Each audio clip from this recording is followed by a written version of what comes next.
We are live. We are live. What's up, Charlie Iona? How are you, my brother? Aloha Kauai. Man, hang on. I gotta get ready right here. Okay, we on. Why Yeah, we are live. Here? I get to see that little icon on the right top of the screen, live on Facebook. Aloha Kauai. As Mel gets his things in order, welcome to a fun-filled night that we are so blessed to have the one and only Lieutenant Governor of the state of Hawaii, Josh Green, who will be on with us in about 10 minutes. But we figure we get on early to make sure that we can get our questions ready. We also want to make sure that all of you have your favorite beverage standing by, right? Get the favorite beverage. Yes. My favorite beverage right here, nothing but fresh ice cold water. Right here. Right here, I have my home brewed iced tea made with coffee grounds. Yeah. I know that we're gonna we came on a little early, guys, only because two reasons. Number one, and let me get my thing. Okay, here we go. Right there. Turn off the volume on that thing. That is why we came on early, guys. We wanted to special event tonight. We get here we go. Okay, we're loading them up now. All right. We did take anyway, you guys all know we got Lieutenant Governor Josh Green coming on. So I wanted to make sure the electronics work. As you can see, I'm not in my studio bedroom. I'm in the living room, my second studio, because this internet is hardwired. I didn't want to take a chance and mess up in the bedroom. So we came on early, a little bit early. I'm in my closet, as you can tell. Is your door locked, Charlie? No, it's not. I better lock it because I can hear footsteps. I can hear Mrs. Iona walking back and forth, and I'm going to lock it. You know, she's going to need SWAT to break the door down, so I'm going to lock it right now.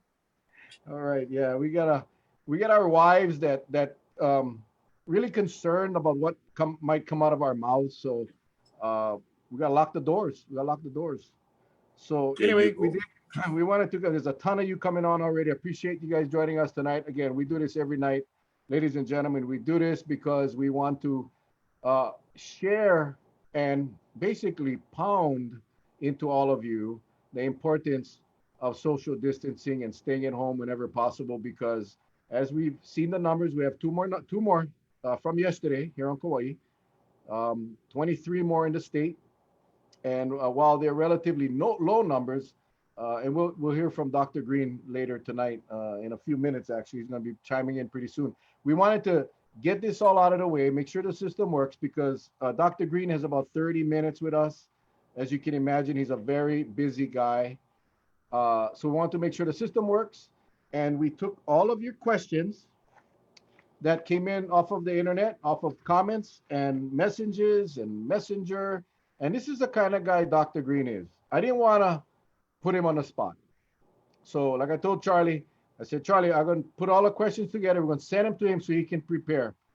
So I texted him and I said, hey, Josh, can I get your best email so I can send you the questions? And he said, nah, I'll take them on the fly. And speaking of the devil, Joshua Green. It's not Josh, it's Joshua. Here it is. Hang on. Uh-oh, he should be coming on. Okay, there it is. Lieutenant Governor Joshua Green? Is it Joshua Green? Hang on, I got it. Okay, there we go. You got to unmute his mic. He did. And what? Hey, what's up? There we go. We got sound, we got video. Thank you so much, Lieutenant Governor, for joining us. I know you're a very busy guy. We're good. We're gonna get the heck out of the way. You know Charlie Iona? Yep. Hello, sir. How are you? Good, and Charlie. of course, good to see you. Yours truly, thank you so much for making the time. We're gonna turn this right over to you. We got a ton of questions, but we want to give you the floor, Lieutenant Governor. We are blessed to have you as our Lieutenant Governor, and I think we started a little early to make sure the system worked tonight. We got 137 people. This thing is going to climb. This will be seen by thousands of people by tomorrow. So we'll turn it over to you, my friend. And then when we get some time, if we got some time, we'll lay down the questions for you, buddy. Okay. Well, hey, thank you for having me. And I came on early too, just in case I was going to mess it up. So I so appreciate that. Do you want me to start it and dive in now and get going? Or you want to wait till 7? No, man, we got a little bit of time. I'm going to take advantage of every single second we got with you. So, how's it going in Oahu, there, my friend? How is it going? What's the climate like? The COVID climate there on Oahu? I know you're a busy guy, man. Hold on 1 second. I got my daughter and wife. I'm going into the bedroom. Hold on a second. Yes. Look at that binder. Yeah. You see the binder that he has? And my daughter's singing, and that's going to hurt us all. So we're going. There you go. Sorry, baby. There we go. We're now in a controlled environment. Good to see everybody. It is, well, it's a time unlike any other, obviously, and we are wrestling with something that threatens our existential place in Hawaii, because we know what the impact is on our lives if we have bad spread. The good news is I'm going to share with you the numbers have been very promising in the last few days. The numbers have appeared to flatten, and we've revved up our testing so that we are now actually testing in a way that can give us a good idea of how much disease is actually out there. So we're now per capita third in the nation as far as tests go. And that's somewhat surprising because we had to catch up after the Department of Health didn't do much testing in the first, say, 4 to 6 weeks. We are at a place that is pivotal. We have 410 individuals that have been confirmed COVID positive. We have lost 5 of our citizens, which is hard to stomach, though they were mostly senior, and it's expected sometimes to lose individuals who either have influenza, the flu, or a coronavirus like this can be quite lethal. So I'm going to give people first a little update on it, although I'm going to blow the punchline up front. We've done a pretty good job in flattening the curve, and people have done a very good job in adhering overall to the home isolation order. If we hadn't done a good job, we would see spikes of cases in a nasty way. And that's good news.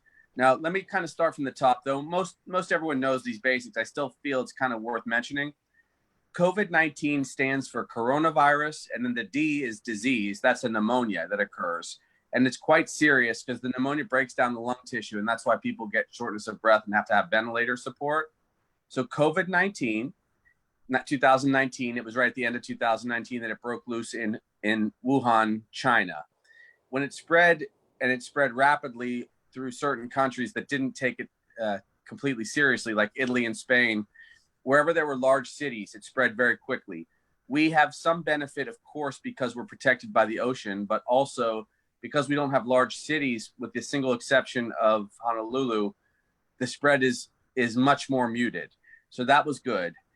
We are now day 11 of the lockdown on tourism, which it's stunning and it hurts economically, but everywhere in the world was going to shut down one way or another. So no matter what order we made, we were going to see so few tourists. Right now, we're, of course, at about 500 total travelers, 400 of which are either return citizens or crew. The other 100 to 140 people are somehow crazy enough to fly to Hawaii when they're going to go into 14-day lockdown. We can talk about that, of course. But all things being equal, we were going to go down to zero tourism for a period of time. And if we do this right and we outperform our expectations and keep people alive and keep it very, very, the infection very subdued, Hawaii is probably going to be coveted like no time ever before. We'll have to judge as a family whether that's okay and how many people we want to have come back. We'll talk about that too. So that's the beginning of the overview. And it is a situation that we never thought we would have to worry about, having too few hospital beds, too few intensive care unit beds, or too few ventilators. But I can tell you that's the kind of thing I'm monitoring every day. For instance, we have 535 ventilators all across the state. I believe our number of occupied ventilators right now is 83. So it is a relatively small number. And we are preparing every day just in case, or just as if we would have a devastating number and we would not be able to take care of people. So we're making sure that whatever we do, we're prepared to either move ventilators from one part of the state to another if we end up in severe need, or move patients from one area to another if we have critical need, to stand up additional beds and to actually build extra facilities if necessary. So that's the overall approach. And it's all meant to, number one, slow the curve. You see this all the time, but if we go a little bump curve like this by keeping people from spreading it, we have more than enough capacity. If we let this virus roll right over us like a big surge and down, it would crush us, because we have a total of about 3,000 beds in our whole state. We have a total number of intensive care unit beds, which is much, much lower. It's in just the 300 range. And then we have those ventilators, as I described, 535. So if at any one time we had such a huge surge of need in the intensive care unit or with ventilators, we wouldn't be able to care for people. And that's what happened unfortunately, in Rome and in other cities across Europe, and of course in New York City. So that's where I began our focus. And I just want to say thank you to everybody for being so sensible about staying in, being careful, and only going out when absolutely necessary. Because if we do it well, this whole nightmare ends at the end of April or in May. If we don't do it well and it continues to spread, then we're going to face the indefinite prospect of having disease here. And we certainly are going to all go stir crazy if we have to stay at home for more than this 5 or 6 weeks. So why don't I stop there? Because I'm sure there's a ton of questions that people would like to ask, and I'm an open book. Yeah, there are a ton of questions. And for those of you that are jumping on, we have 353 people on live right now. I apologize. We did start a couple of minutes early because we wanted to grab the signal that we had. We didn't want to lose it. We didn't want to lose an opportunity to not make this happen. So Dr. Green, Lieutenant, what do you prefer? Lieutenant Governor Green, Dr. Green, Joshua? I mean, call me Josh for sure. That would be by far the best. Anyway, Dr. Green took the time for us. So he gave us basically an overview, and we're going to get into some questions. But Charlie, any thoughts on the opening statements? I did have a couple of questions that we can get into, but go ahead, Charlie. Well, it's always, for me, I'm very, very happy with the report from Dr. Green. It's for me, as you know, Mel, it's sort of bittersweet, because I wish my brother would have made it to see Hawaii beat this thing, but he succumbed to the virus in New York City, and it's tough.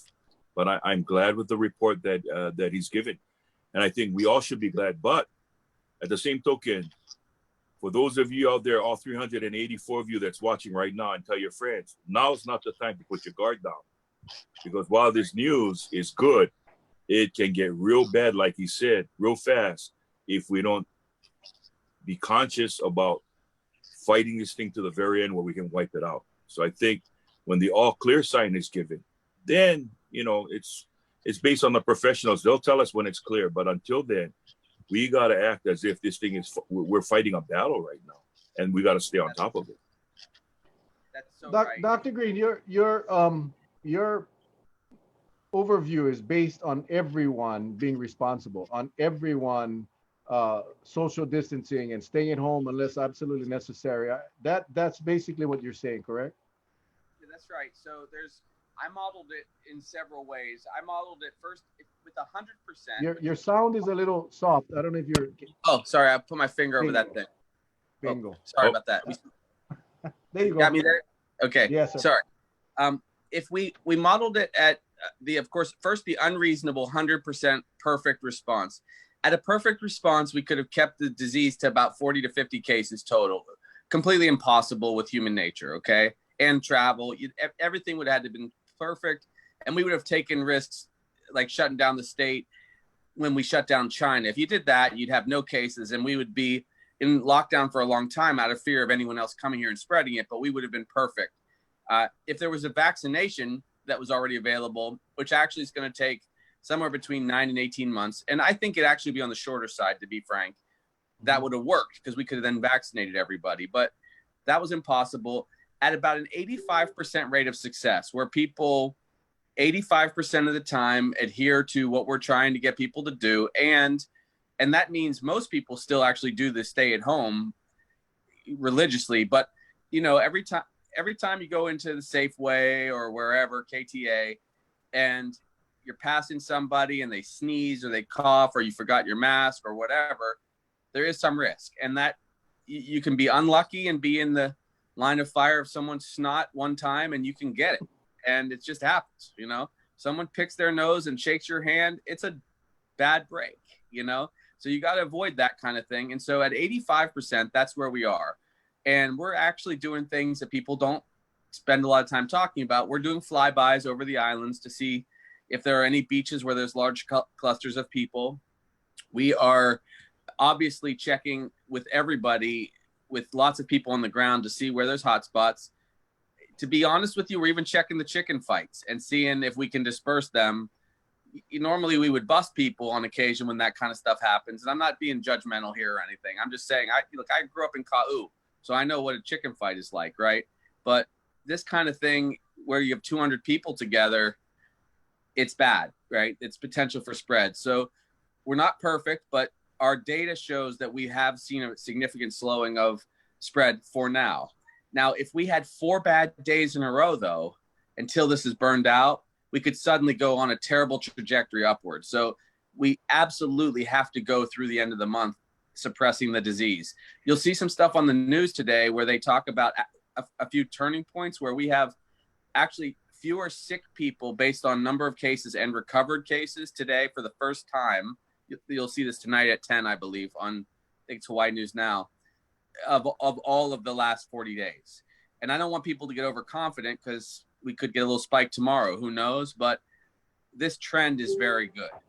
So that's what you have to worry about. But I tell you, my heart goes out to you, brother, that you lost your brother, because one of my closest college friends died. He was 51 and he was a marathon runner. It's unbelievable. So people shouldn't just think it's one of our kupuna who's 88 and, you know, got sick and they were weak. It's not like that. It could definitely be any of us. So this is the right time to be careful. Dr. Green, question, on that note there, because it seems, I know it was suggested early on that it was targeting the elders. Yes. Early on. But now we see that the spectrum is from young to old. It doesn't matter. This thing doesn't, it'll just go amok if it gets into you. Is there any evidence that would suggest that when someone is a carrier of this virus, that when the virus is passed on, that it intensifies in any way or it stays the same? Is there any evidence that, because, if we get to a point that we start building up our immune system to fight this thing off, but then somebody succumbs to it and they may have had it or not, is there evidence that would suggest that maybe it gets stronger when it passes to the next person and down the line? Is there any evidence that you know of that it exists that shows that? It's an interesting question. So let me give you what I know about viruses first. Any virus that survives long enough will have the potential to mutate. The greater the number of cases that there are, and now as of this morning, there were 1,381,000 cases globally, 378,000 in the US.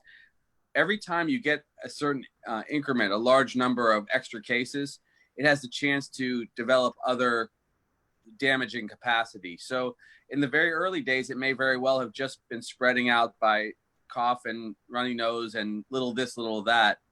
And over the course of the mutations, when we started seeing fatalities, it may very well have taken on some of the bad effects, which are pulmonary edema, that's water in the lungs, or even endocarditis, which is infection of the heart.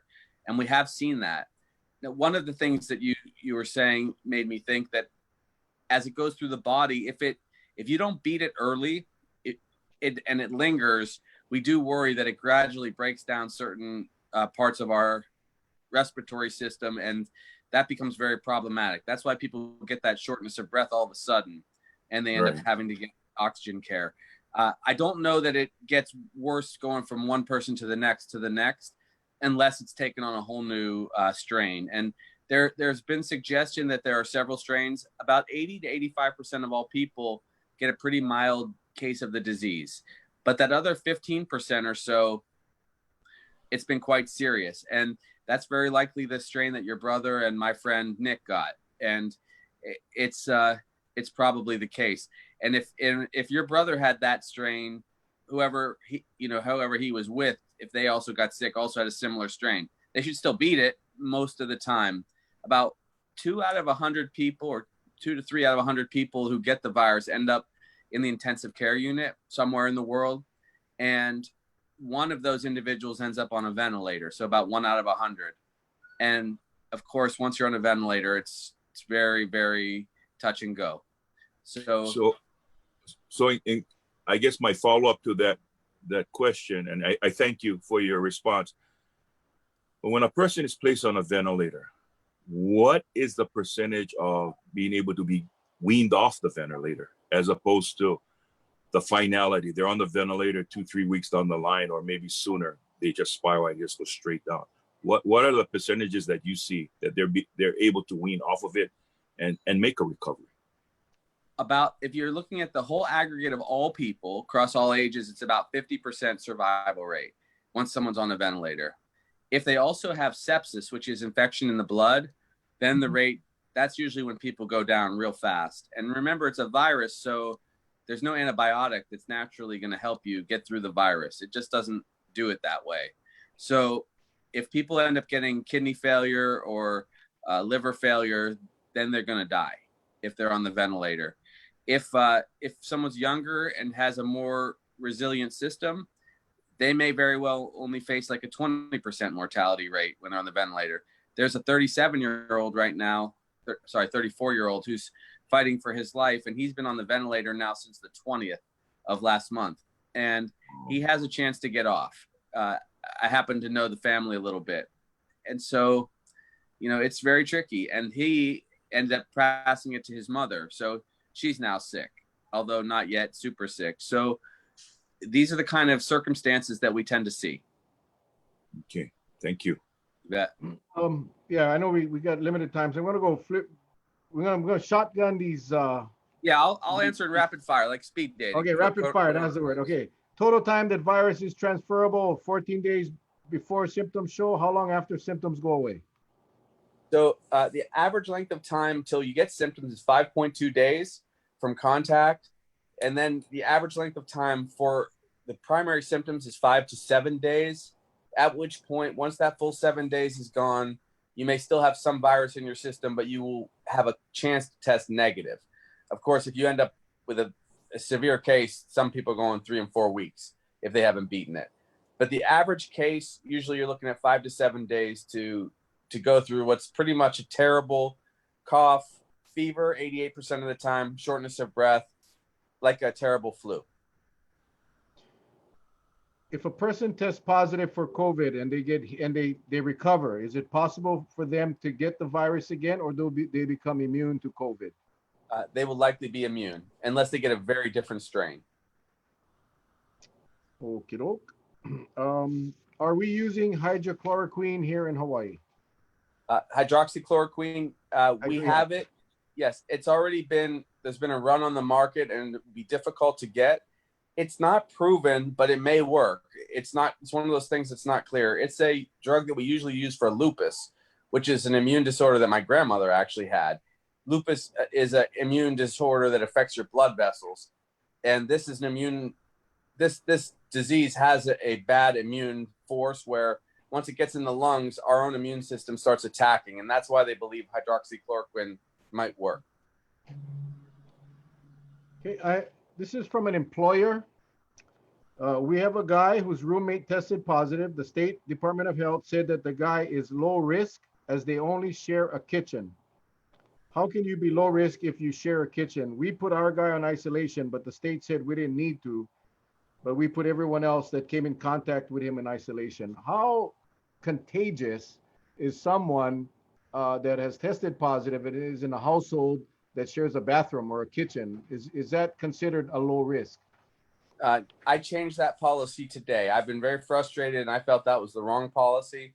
I think if anyone is a close contact, and I'm using the word intimate contact, meaning you live with them or you share like the bunk over if you're a firefighter, or you're a worker in a kitchen and you work in an industrial kitchen next to each other, I think that is an intimate contact and they should be tested.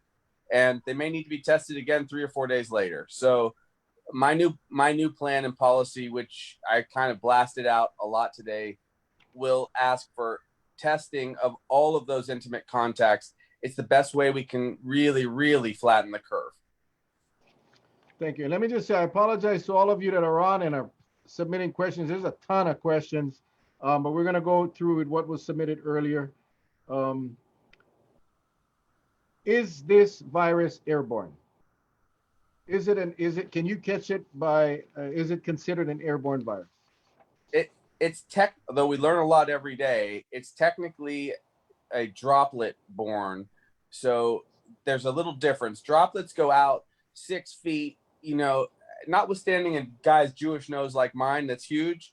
Man, I might do 8 feet, but everybody else is probably doing 6 feet of sneezing on people or coughing. So it's technically droplets, but if it aerosolizes, meaning like you're doing a albuterol treatment for your asthma, or, I don't know, if it gets into a vent, unfortunately stuck in there, it could aerosolize and last longer in the air. It looks like it's droplets mostly. Okay. Question, with the recent Japanese study that's been done to, I guess, figure out these droplets. Now they're talking about micro droplets. And so just by, I guess, under high-speed cameras and lasers, just to observe when it leaves a person's mouth, because when you have a forceful cough, right, Doc, you're projecting much farther. But even when you have a very complacent way of speaking, very mild, it shows the distance that it covers. I guess that's something that we got to worry about too, right? We do. One person said it to me this way: if we're not recommending everyone wear a mask, okay, when you go out, and that basically keeps whatever you got in.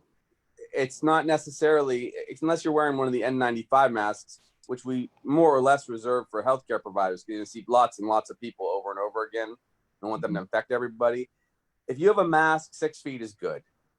If you don't have a mask, one of my buddies said, maybe you ought to think about 20 feet if you're coming across somebody, because of that consideration.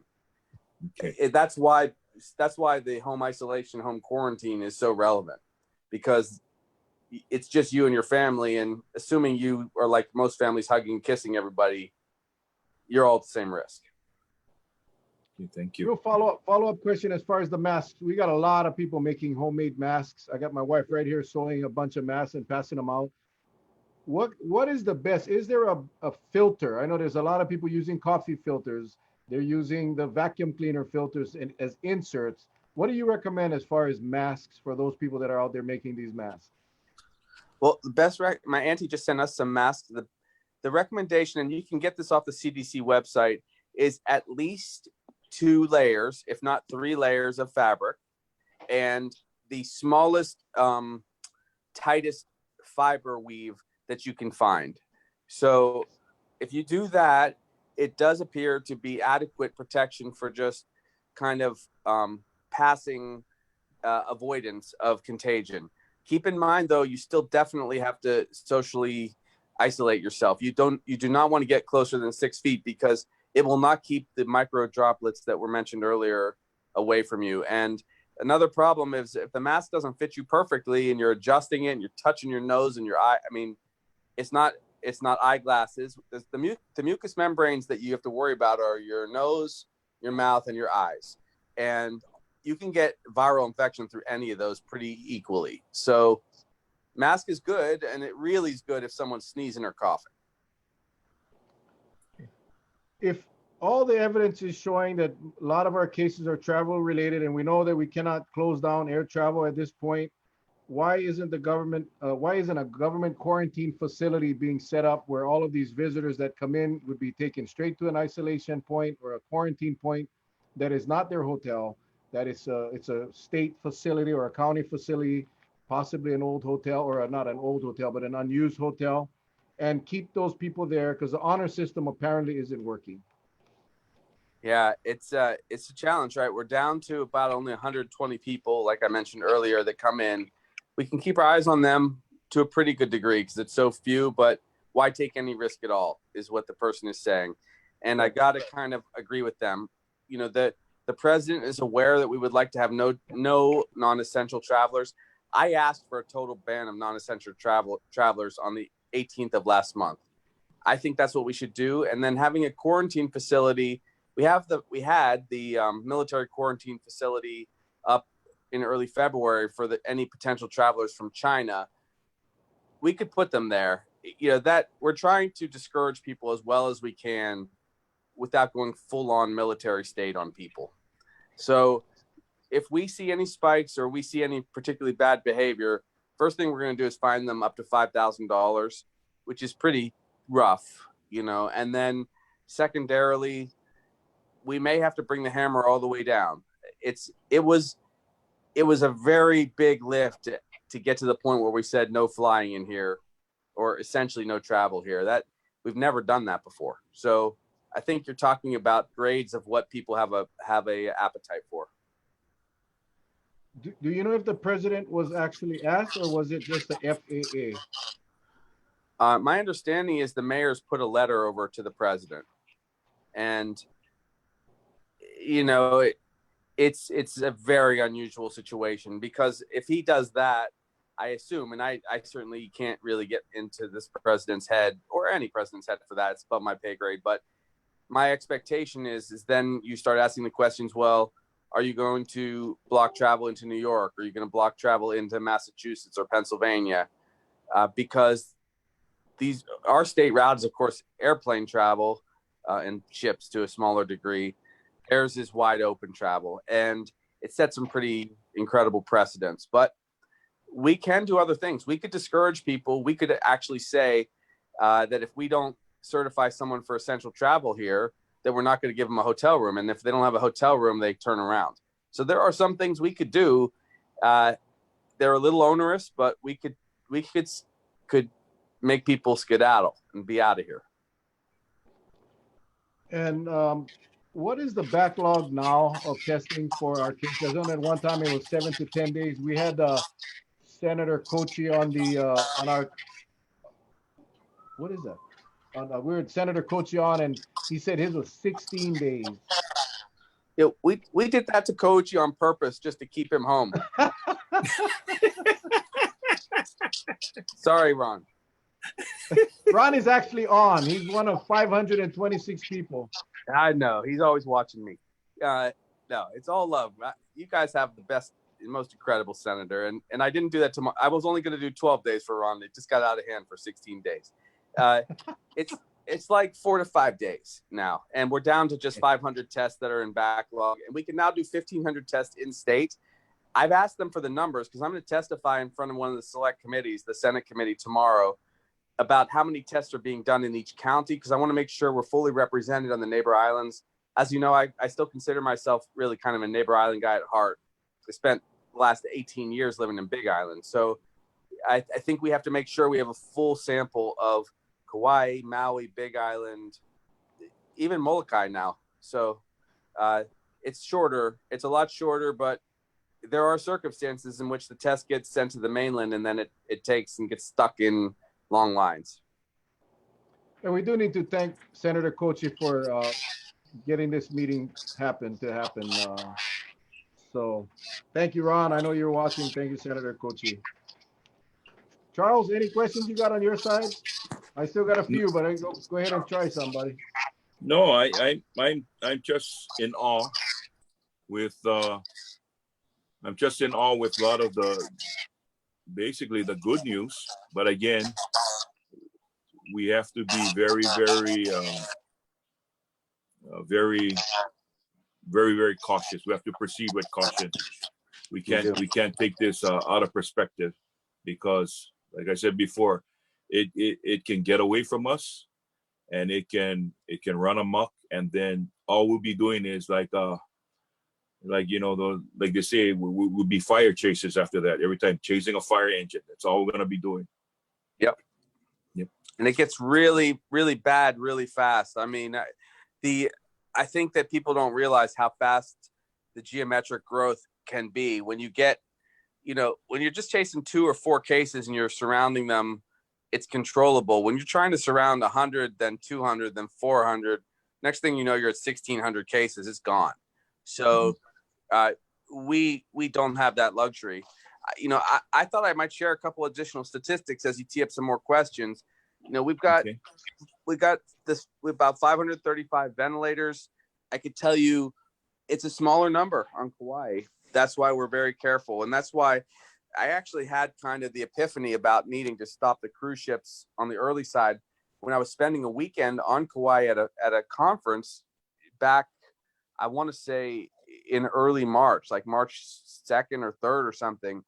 And it just dawned on me, and it wasn't rocket science, that if 300 people from that cruise ship came on and let's say 5 of them were super sick and 30 of our people got sick in a bad way with a bad strain, we could have overwhelmed by 100% our ventilators immediately.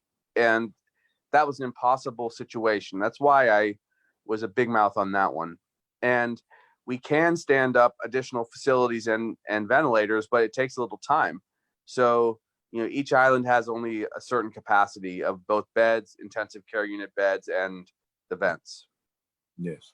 Well, one question that kind of popped up is, and it's been reoccurring, and you might have, seen it on every time we talk about this, is, the residents here and those who've been writing in know that there's HIPAA, there's a level of protection, and we really didn't care so much about getting a person's name or where that person lived, but a lot of people wanted to know that, because now if you can be in close contact as opposed to direct contact, and you mentioned intimate contact, they wanted to know why couldn't it be released through the investigation process where the person just had been, and then let that out where everybody can start policing themselves and said, what, I was there. He said he was there on this date. I was there on that date. That type of thing. I think that's what they wanted. And I know sometimes the information got skewed. They said, well, we can't give out the name. That's not what we're asking for. We don't want to know who the person is. We don't want to know where his address is. We just want to know if he was at Cherokee on this day shopping. I was there that day. I want to make sure that, I better start watching, keep a close check on myself if I start developing any symptoms, that type of thing. Why can't it be told to the general public where a person has been? I think it's a totally reasonable. If I was running the Department of Health, that's the kind of information I'd put out. I certainly would put out as much specifics as I could. And the way I would go about that would be to get full clearance. I'd first go to the facility a few hours before to warn them and say, look, let's give you a chance to do whatever cleaning you have to do, which we always do, go to them, so that they don't get victimized in a way where people lose confidence in them because they didn't do anything. It's just they got unlucky if someone was in their restaurant or in their store or whatever. Give them a little heads up, or the hotel they were at, or the cab service, and then just be totally open. They did a little bit better job of that on Maui than on Oahu, for sure. They were a little bit more open and transparent, and I think that's credit to Mr. Pang, or Dr. Pang. He's an interesting guy. He can be quite eccentric, but he also was very open about that, and I think people appreciated it. Yeah. I know we're running about 7:30. A couple questions. Does steam therapy, breathing in steam from a boiling pot of water, kill the virus? Very doubtful. And if you end up coughing up a bunch of junk, you could spread it to other people near you. So definitely, if you do any kind of therapy like that, don't have anybody near you in the room while you're doing it. And speaking of testing, I know we got blood tested. You can get results in 10 minutes. Waikiki Doctors was on TV in the morning news telling everybody you come in, get a 10-minute blood test result. Then if you get positive, then they'll do the swab. What testing and who's available and what is available for the people of Hawaii, especially here on Kauai, if you can answer that? Absolutely. So we did receive 15 of the Abbott machines, which is the 5 to 10 minute test. 5 minutes if it's positive, it will test and show up in within 5 minutes. Then you wait. If it hasn't shown up, you wait a full 13 minutes to see if it's negative. These are going to be available, although there's a limited number in the first couple weeks per week. It'll be like 120 statewide per week. However, that will be immediate. Now, every other test should be within 3 to 4 hours, same day. And those tests are the antigen test or the DNA test. Those are very available. So we're now coming to a place where you should get same day results or maybe the next day at the worst, because sometimes we fly them back over to Oahu, wherever, and get it tested.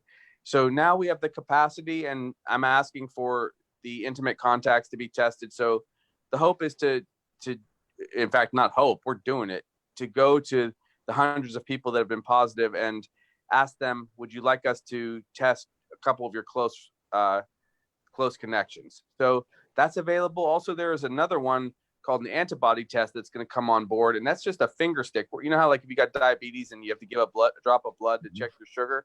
Well, that antibody test is going to become very available in the next few weeks, and that's important because I expect we're going to use that as a marker to see if people have already had the disease, if they want to travel to Hawaii for vacation. It gives antibody tests. It's called IgM and IgG antibodies. And the important part about that is 7 days after you've been exposed to the virus, it'll start showing antibodies. And then it will show whether you're actively infected or past your infection and immune. That's going to be really valuable as we start letting people come to Hawaii as visitors, because if we continue to do well, we won't have a catastrophic number of cases, but we also will not have a lot of immunity until a vaccine comes out. And Kauai has access to these tests as well. We have an adequate number that all of our intimate contacts can be tested as well. Yes, so we're using Wilcox as the main facility to test. We also, I think, have set up some drive-throughs, and if there's extra need, we have a thing called this Red Team, which will come and do emergency testing, especially for first responders. But we have nurses from all over the state in every area that we will, if people have that need, they will call in, and I'll get details. We'll put details up on the media and the news in the coming weeks, or I'm sorry, coming days, where people can do that. So lots of testing is more available now than it was before. Could this virus have been here in December or sooner? Is it possible that this virus was here before anyone knew about it? It is possible. One of the guys that does some of the work for me on my politics stuff feels pretty strongly he had the virus in Italy in November, and he demonstrates now all the symptoms, or demonstrated all the symptoms that were pretty classic of COVID-19. It's very possible. We've had coronaviruses in our midst over the years. We had SARS and MERS. These are two of them. One was in 2002, one was in 2012. So it's kind of like every 9 or 10 years we're getting something like this.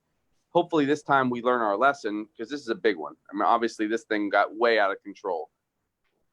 And next time around, everyone's going to have masks ready, And I know you got to run. We're getting mixed messages as far as the investigations of contacts.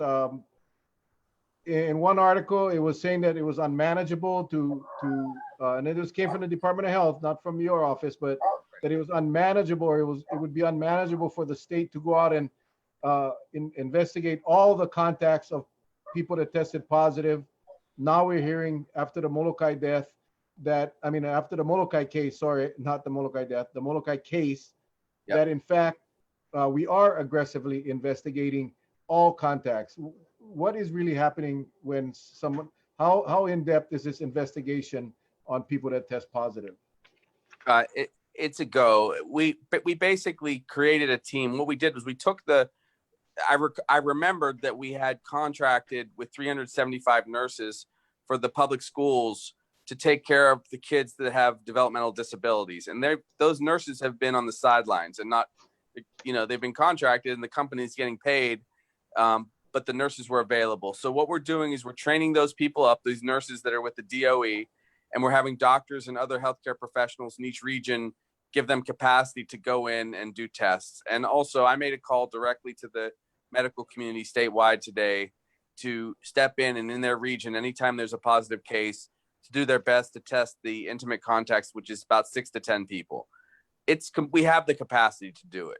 And a lot of it is going to have to be good, kind of smart testing where, you know, if you were to get sick, you know, obviously it would be your wife, your child, somebody that comes and works on your property that you spend time with, maybe your partner, your business partner, right? Maybe your girlfriend even, but whoever that is, get tested so you don't kill them. And the main thing is everybody gets tested so we don't spread it. So it's doable. Charlie, any questions? I know, Doc, I know you got to run. If it helps, if there's a lot of questions, I can do 10 minutes more. I can, if that would help. I was going to ask, I didn't want to ask, but there's a lot of questions. And Doc, there's over 500 people live. Please go back and read the comments. There's some really nice things people are saying about you. We appreciate you. And I just want you to know that. Because I got this fancy haircut. See, I got this do your own haircut. And so I knew it would make everybody in Kauai love me. Well, Charlie and I shaved for this. We both shaved today for this special occasion. We normally don't do that. But you know, Dr. And I wish you could stay to the end, because Charlie and I, we do something every night to flatten the curve, but you may have to watch it on the replay. But anyway, don't miss it because it'll be cool. Charlie. Yes. You know, Doc, I first like to say thank you very, very much for coming on tonight. You know, we are very proud of our viewership. They've been very faithful. They've been following. And, you know, many of them have expressed that it gotten to the point watching the press conference, they're getting scared because they don't know who to believe. It's always the information gets wrong. And, you know, I promised Mel that, you know, this for us is purely educational. Sure. But sometimes, you know, things get kind of mixed up in the waves. So I just want to say that a lot of the comments that we get, you know, the people love you. Thanks. And they want to make sure that, you know, the way I think they're saying it is they want that calming voice for the masses. Yeah. And that's the only way we're going to bring everything under control. Because if not, we'll be having a lot of people doing whatever they want because they're just afraid. And we got to pretty much calm everybody down. So I just wanted to say to you, thank you so much. You know, just based on the comments that we get, you seem to be that calming voice, and they want to hear more from you.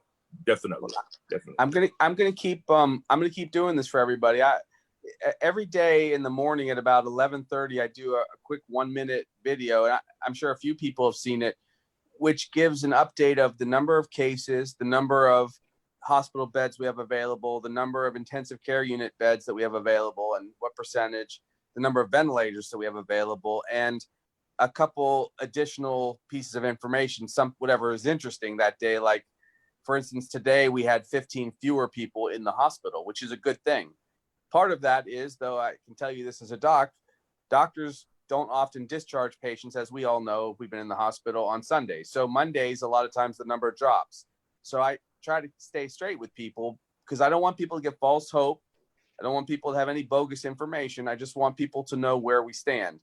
And also, I'm not afraid to tell people, like when I was seeing the people in line at Costco, one of the press asked me, what do I see? It was a bunch of our kupuna, and they weren't being asked to stay 6 feet apart, and there were no masks. You know, I was really worried. I thought what I saw was a bunch of body bags coming, because if we spread it vastly between our kupuna and nobody is watching out for some normal social distancing, it could get bad really fast. And after that, they now are doing 8 feet apart because I was really pissed at Costco that day. And I love Costco. You know, man, nobody buys ketchup like I buy ketchup. I'll tell you. But it was a problem. And so these are the things, the observations we make that will change things for the better. And you guys are doing a very good job. Everybody should get in touch with me if they're worried about stuff. Just text me. My cell phone is 937-0991. 937-0991. Text me and I will, try to respond. I might not be able to answer the phone because I'm getting a lot of calls, and it's easier to communicate when I'm trying to ignore Senator Kouchi and the guys, you know, when they're giving me a hard time. I might be texting. So that's when I can answer your questions. Okay, gang, you remember, he just said it. Wait. Right? Oh, yeah. Go ahead. He With just the said text. it. 808-937-0991. Dr. Yes. Josh Green, Lieutenant Governor Josh Green, thank you so much. Thank you Wait, so much. I'm using up the extra 10 minutes, sir. Sorry, I got a ton of questions. But anyway, Go get 'em. vaccine. What's the importance of a vaccine? A vaccine will save us. Regarding Yeah, so COVID. the initial vaccinations, they were already working on coronavirus vaccinations interestingly, out of my old, where I did my medical residency at Pitt, University of Pittsburgh. It's a small patch. It's not even going to be a needle. We're going to put the patch on people, and the proteins from the virus will go into our skin, and you'll probably get one patch 30 days apart. You know, a patch, then 30 days later, a second patch. They're working very, very fast on that. It's already been tested in animal models, and it seems to be showing good signs it's not doing any harm to anybody. But they're going to now be able to find and track whether people catch the virus. And it takes several months to run each batch of trial because you got to see if people, when they're given extreme exposure to an infectious agent, in this case coronavirus, whether or not they catch it. I actually think come October or November, we may very well have a vaccination before the next cold and flu season.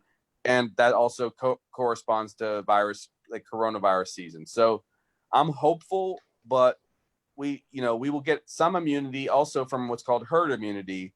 Whenever a society anywhere gets up to 60% individuals exposed to a disease, we start getting some of the antibody response without getting the disease. And that's what we hope for. So, you know, it's scary, but it's usually way better the second year. We, however, because we're doing such a good job at the moment, knock wood, we would be pretty vulnerable. So we're going to need that vaccine. Dr. Green, thank you so much. I've a bunch of people asking if you can come back at a later time. This platform is open for you at any time. If there's a message that you want to get out, if there's some changes, if there's information that, we on the outer islands tend to be I won't say forgotten, but we don't get the information as readily as the people on Oahu, and not your fault, just the way it is. But if you have an opportunity to come back, you let me know and we'll get you on. I don't care if it's 10 minutes, 15 minutes, an hour. We could spend a day with you. It is refreshing to have you here speaking in a language that we understand and making us feel good, but knowing that this could spike again tomorrow. This could spike on Thursday if we don't maintain the discipline to behave ourselves. That's right. But I appreciate, Doc, I appreciate your time, my friend. And please. It's my pleasure. So I'll definitely come on if it is helpful, and maybe 7 or 10 days where I have some good updated data for everybody. Use my social media thing, which is at LTGov Josh Green, at LTGov Josh Green, and then you'll get our daily updates. And a couple people have texted me, and I respect that. It is still a slightly inexact science, and when you have a new virus, remember, this was not even on our radar 3 months ago. So some people are going to argue, is it droplet versus airborne, aerosolized? It's hard to know. Some people are going to, have the disease and are sick for 15 days instead of 7 because their immune system is weaker. All I can give you is the averages and the highest probability of the good data. But the main thing, if I may, Mel, to express, and thank you guys for welcoming me, is do a very good job in the home isolation, home quarantine. Do your very, very best to adhere to that. When you go out for essential services, for food, or if you're feeling sick, definitely cover up with a mask. That will help. It will help decrease somewhat. And do those things religiously, and support your neighbors and support your buddies, so that they know that, this is going to come to an end. And if you have to do some extra shopping, grab the stuff for them and don't go into contact when you drop it off. You know what I mean? Do those kind of friendly things that we do on the neighbor islands, but hang in there until April 30th, because There's going to be economic support. I teased Ron a little bit on the show. Look, he is a star. He's at the center of the economic recovery and the long-term planning, and having, the Senate president from your island is really awesome because he's completely aware of the small businesses that are going to need help and so on. All of that comes next. First, we slow the virus and stay alive. Next, we rebuild Hawaii. So that's the approach. And I apologize if I didn't get to everyone's questions or if I didn't give a full answer, but I wanted to at least respect you and be on tonight before going back with my family. Well, I got to tell you, man, I appreciate the extra time. I'm not going to hold you any longer. Please know I speak for everyone here on Kauai and probably everyone in the state based on what I'm hearing. We respect you, we trust you, and we just so appreciate, again, saying it in a way that we all understand, make us feel comfortable. Go enjoy the rest of the evening with your wife. We'll spend the rest of the hour with our friends here. And we'll be in touch, my friend. God bless. Take care. Hug your family. Thank you. For us, man. That I will. Take care. Take care, buddy. Ladies and gentlemen, Lieutenant Governor Josh Green. Thank you very, very much. Everybody give him the round of applause. Oh gosh, it's gonna be hard to follow, man. How are we gonna find somebody that's gonna top this? I gotta tell you, probably one of the best shows. Probably one of the best shows we've had. This is, I felt, and you and I talked about it, why we needed to get him on, because leading up to this, we had a lot of information going up to today. And we've also been pounding the message in, and we pounded it so hard, I think, in some areas, that people are just getting frustrated because, again, the messaging, what was coming up from the top, and then the icing on the cake is bringing the lieutenant governor on and telling it like it is. Now how he's a real deal. It's not often when someone in a position like him, who walks around with security, right, gives away his cell phone number. Not too many people I know do that. Charlie, what is your cell number anyway? My cell number is 1234-5678. That's 1234-5678. Area code 9078B. I just read a post from Haunani, and she said hearing from Joshua tonight is going to make her sleep better.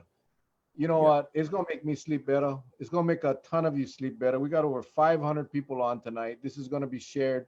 We'll probably hit 5,000 people that's going to get this message. And I so appreciate it. And again, like I told the doctor, he said it in a way that we can understand and we can relate. He didn't say we're free and clear. What he said was the numbers we're getting now is promising, but we got to maintain the discipline, because as they saw in New York, it started out with 10 cases, then it went to 20, then it went to 53, and then it went nuts. So we have an opportunity. We have an opportunity if we continue the social distancing, the staying at home, the washing your hands, and all of that stuff. Unbelievable. What a show tonight. It's gonna be hard to top, buddy. Hey, buddy, I got a good friend, Stan Kua. His number is 808-99 never mind. That's his cell number, 808-99 never mind. Yeah, well, everybody has my number. I was at a KIUC. Dickie Chang, I saw him on earlier. Dickie Chang was the MC of a KIUC annual meeting. Remember the days when they used to give away the bag of rice? Everybody went to that thing. And he was the MC. And Dickie Chang is an amazing memory. And he remembered, he knows my phone number. And he went on the microphone and told everybody, hey, I want to welcome Councilmember Mel Raposo. He's sitting in the audience. His cell number is, and he told everybody my cell number, repeated it. And everybody got my cell number. So unbelievable. Not a big problem. Not a big problem. But, I do have some haters, like you, Charlie. We both have haters right now. But I put all kidding aside, I like to say seriously that he did give us raw information, and that's the best you can get, So for those of you that think we're in the clear, he didn't say that. He just said the numbers look good, but we have to continue to work hard to keep it that way. And so, hey, I want to return to life how I knew it before, just like everybody else. But if you keep on playing that game of, twisting the system around and don't want to follow through, as long as we get a small spike, however small it is, we're not going to be free from what we're living now. So, if everybody just jump on a bandwagon, we got some promising news. Some guys that was getting on your case and my case said, hey, you give the doom and gloom. How's about giving us? Okay, you got it tonight. The numbers look good, but we're not in the clear yet. We want it to look even better. Do your part. Now, cannot grumble. Okay, you got it straight from the horse's mouth tonight. And I appreciate that very much, Mel. Hey, just like any football game, guys, you go in the half, you up 24 points, you take a slack, you come back, and the other team kick your butt in the second half. Same scenario. We cannot ease up. We don't ease up. We don't take the foot off the gas. We go hard until this is over. You heard him. This could end April 30th, beginning of May. Last week, the World Health not World Health, I forget what it was. That site that did the projections had us going into middle of June, heading into July. Today, when I checked it, it was April 30th. Again, based on the trend, based on the numbers, based on the people that are being treated and recovering and all of that, they put into the computer and it tells us the projection. So it is very important that we continue to be disciplined. Now, we still got a lot of knuckleheads that are running around, but you know what? We focus on ourselves. Don't go around those knuckleheads. Stay by yourself and do your thing. Do what you need to do and get home when you can. And we'll get through this. I feel a lot better now hearing from Dr. Green face to face. This is amazing news. But again, we gotta keep the foot on the gas pedal. Gotta. Well, I'd like to also send a shout out to good friends on the island of Molokai. My niece, Piilani Horner. They're doing a wonderful job out there. The Coconut Wireless is working for all the right reasons of Molokai. It's neighbors helping neighbors. So I'd like to say thank you. She's been texting me tonight, and I'm just so happy she was able to come on. Molokai, you got a damn good representative in Lindy Coit. She's doing a fantastic job, and she's a fighter for you folks. So, just keep up, just work hard, stick together, no separate, because right now is not a time for division. Now's a time for everybody to get together, and we can beat this, because we're doing that here on Kauai. I'm sure they're doing it on Maui, Lanai, and the Big Island, and all of our prayers too go out to the many who have been afflicted by this terrible, terrible virus. I mean, just the other day, you look at the numbers of deaths in New York City alone. I mean, I can't even get my head around that number. And, we talk about Italy and all the places. So, if we can't do anything, it's easy to find problems, but it's very hard to find solutions. And it's about time that we try to find a solution. And one way we can do it is just pray for our fellow brethren, because nobody asked for this to come upon them. It just showed up like the boogeyman out of the dark. And we just have to be resilient and fight this thing off. Having information like this from Dr. Green, like you said, Mel, I'm a whole lot more comfortable tonight.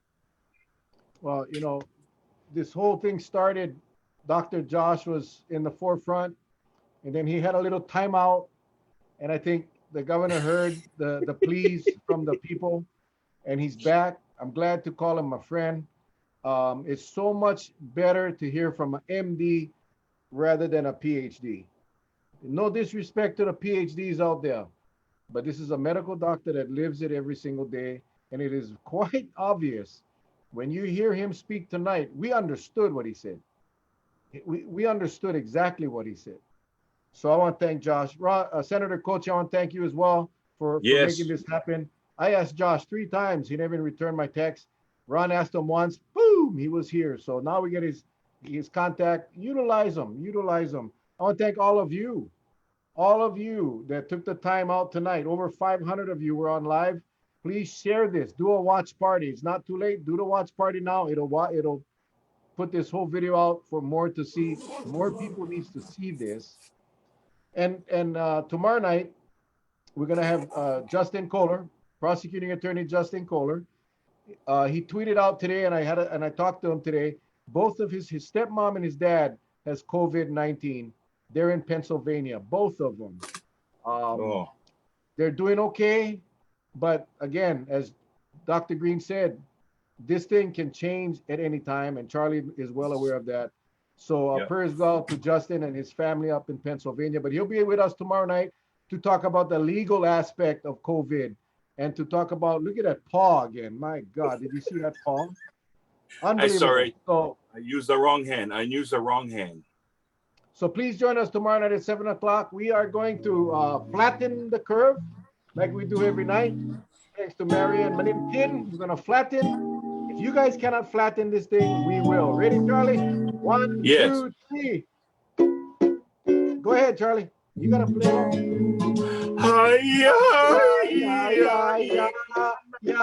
Yeah.